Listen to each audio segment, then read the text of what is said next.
কে? আমি তো প্যান্ডেল ডেকোরেশনে কাজ করি। নিজের না মানুষের? নিজের ছোট ছোট কাজ হয়, ছোট ছোট কাজ হয়, করতেছি নিজে।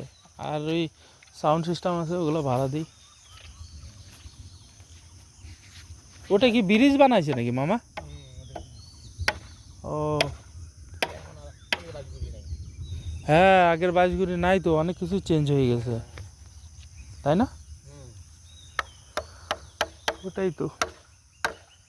আমি তো 5 বছর পরে আসলাম, দেখলাম মানে ইয়ার আগে ঘুরে গেছি, কিন্তু এবার আসলাম 5 বছর পর, তো অনেক কিছু দেখি চেঞ্জ হয়ে গেছে।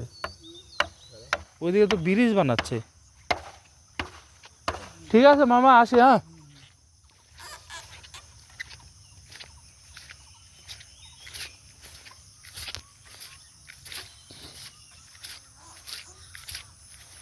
হ্যাঁ, ভুট্টা গাছ আইডিয়াল যে মনে হচ্ছে ফল হয়ে গেছে নাকি, উঠাই নাই ভুট্টাগুলো। যে ভুট্টো আছে এটা এখন কাটি নিয়ে যাওয়ার সময়, এখনো কাটিনি। বাপরে, ওয়েদারের কি অবস্থা!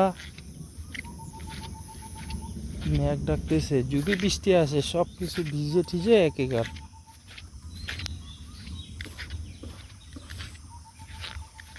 ওহ, এই আল দিয়ে হাঁটতেও পারি না, বারবার হোঁচট খেয়ে পড়ে যাই।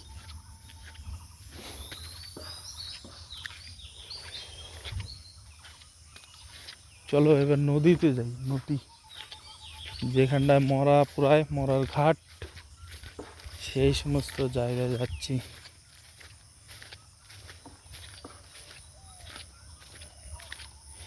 গ্রামে ভালোই লাগে, ভিডিও বানাইতেও ভালো লাগে আর ঘুরতেও ভালো লাগে।